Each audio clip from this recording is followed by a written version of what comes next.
प्रिय विद्यार्थियों, आज हम बीए द्वितीय वर्ष इतिहास के द्वितीय प्रश्न पत्र के अंतर्गत पूर्वी समस्या 1856-1878 ईस्वी के दूसरे चरण के विषय में चर्चा करेंगे। सर्वस्लाववाद जब रूस क्रीमिया के युद्ध में विफल हो गया और दार्देनल जलडमरू मध्य के माध्यम से भूमध्य सागर तक नहीं पहुंच पाया, तो रूसी दार्शनिक फेदीव ने बल्कान क्षेत्र से गुजरकर एड्रियाटिक व एजियन सागर तक पहुंचने का रास्ता सुझाया। 1870 तक सभी स्लावों को एक झंडे के नीचे लाने की सर्वस्लाववादी विचारधारा को प्रसिद्ध रूसी लेखक फेडोर दोस्तोवस्की और एनाई दानीलेवस्की ने सेंट पीटर्सबर्ग में मजबूती से जमा दिया। 1871 में दानीलेवस्की की पुस्तक रूस और यूरोप प्रकाशित हुई। इसमें एक लंबे युद्ध की तैयारी के लिए आह्वान किया गया।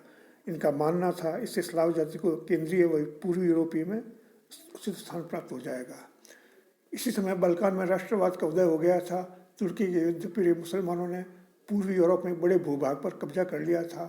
प्रारंभ में इनके संरक्षण में ईसाई लोग प्रसन्न थे, उन्नति कर रहे थे, लेकिन बाद में संपूर्ण बल्कान क्षेत्र की ईसाई जातियों में मुसलमानों के खिलाफ आवाज़ हुई। उसने एक आंदोलन का रूप धारण कर लिया। 1860-69 में जब यहाँ का गवर्नर उस्मान पाशा था और महमूद द्वितीय सुल्तान था, तब इस संपूर्ण क्षेत्र में सर्बिया के राजकुमार मिलन ने आंदोलन कर चेतना ला दी। ये लोग सुल्तान और पाशा के शासन से मुक्त होना चाहते थे। उधर बोस्निया हर्जेगोविना में जुलाई 1875 में किसानों ने धार्मिक आंदोलन किया। 1867 से 70 तक तुर्की में रूसी राजदूत था। बल्कान कई ऐसे गुप्त संगठनों से जुड़ा हुआ था जिनका उद्देश्य तुर्की के प्रशासन को उखाड़ना था। 30 नवंबर 1875 को ऑस्ट्रिया के चांसलर काउंट अंद्रासी ने सभी पक्षों को नोट भेजा और इस क्षेत्र की समस्याओं का विवरण लिखा। तुर्की ने इसे स्वीकारा, विद्रोहियों ने इसे अस्वीकार किया। बिस्मार्क के सुझाव पर मई 1876 में आंद्रासी, गॉरचैकोव और बिस्मार्क की बर्लिन में एक बैठक हुई और संपूर्ण बल्कान के लिए सुधार कार्यक्रम बनाया गया। इसे बर्लिन ज्ञापन के रूप में सभी यूरोपीय राज्यों को भेजा गया। इसके अनुसार बोस्निया हर्जेगोविना के बंदियों और निर्वासित लोगों को उनके स्थान में पुनः बसाने का कार्य किया जाए। ईसाइयों को भी इस कार्य को पूरा करने के लिए साथ रखा जाए। यूरोपीय राज्यों के संरक्षण में कार्य हो। ईसाई आंदोलनकारियों को शस्त्र रखने की अनुमति दी जाए।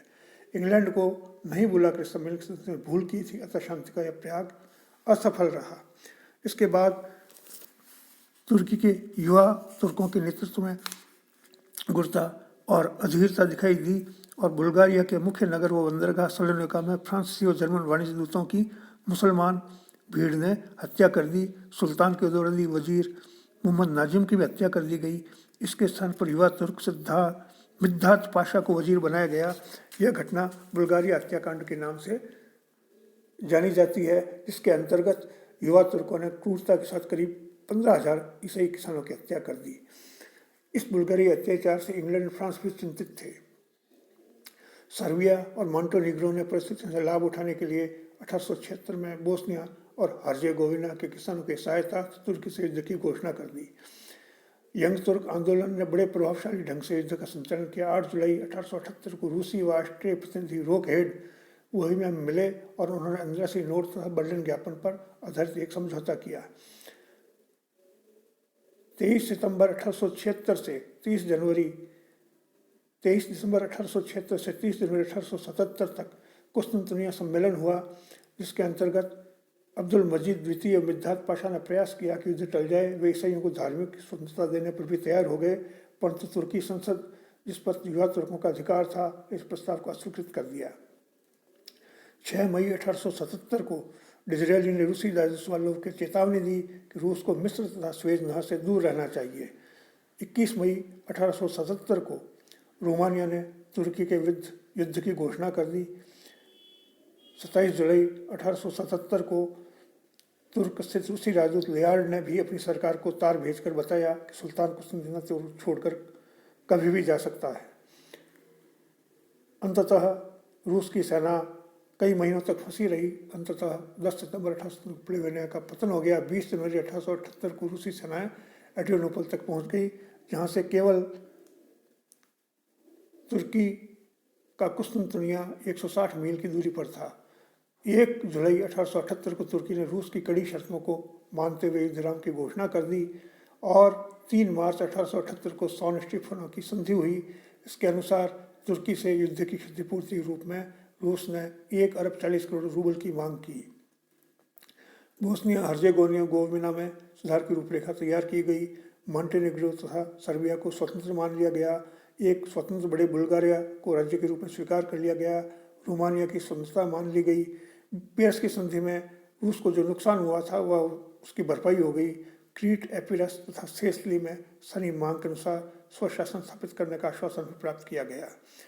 यूरोपीय राज्यों में विशेषतः वियना तथा लंदन में इस संधि की तीखी कूटनीतिक प्रतिक्रिया हुई। ऑस्ट्रिया को इस प्रकार लाभ नहीं मिला। इंग्लैंड को बाल्कन प्रदेशों के राष्ट्रीय आंदोलन की सफलता से कोई सरोकार नहीं था। 13 जून 1878 को बिस्मार्क ने सॉन स्टीफनो की संधि पर फिर से विचार करने के लिए सभी पक्षों को बर्लिन कांग्रेस का निमंत्रण भेजा।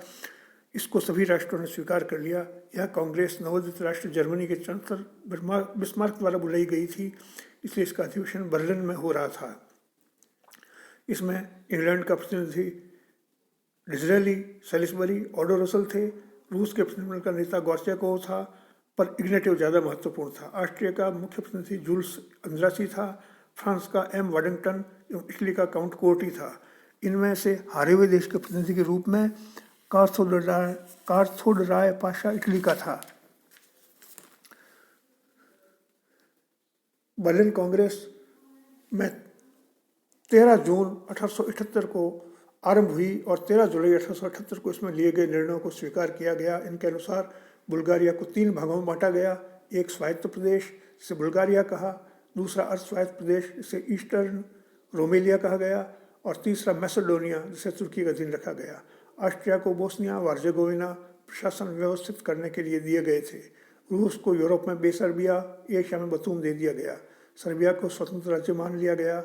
मॉन्टेनेग्रो को भी स्वतंत्रता प्रदान की गई। इंग्लैंड को इस क्षेत्र में नौसेना अड्डा बनाने के लिए साइप्रस दिया गया। केवल रूस को इस कांग्रेस में अपमानित होना पड़ा था, साथ में तुर्की को भी भारी नुकसान उठाना पड़ा था। इटली को भी खाली हाथ लौटना पड़ा था।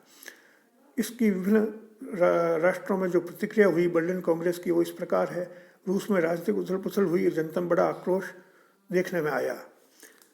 जर्मनी ने इसमें अपने आप को एक ईमानदार दलाल या मध्यस्थ कहा था, पर रूस ने उस पर इंग्लैंड का पक्ष लेने का आरोप लगाया और यूरोप में सर्वस्लावादियों के पतन के साथ कुछ विशेष तत्वों ने निर्दिष्ट आंदोलन जार के खिलाफ खड़ा कर दिया। ब्रिटेन के डिज़रेली को प्रसन्नता थी कि उसने रूस के बढ़ते कदमों को रोक दिया था। उसने स्वयं के बारे में कहा था कि बर्लिन से सम्मानजनक शांति लाया था। तुर्की के साथ अन्याय हुआ। इंग्लैंड और ऑस्ट्रिया तुर्की के विभाजन के विरुद्ध थे, लेकिन इंग्लैंड ने साइप्रस पर अधिकार कर लिया। ऑस्ट्रिया ने बोस्निया और हर्जेगोविना पर। बाल्कन राज्यों को सर्वाधिक असंतोष बर्लिन की संधि से हुआ।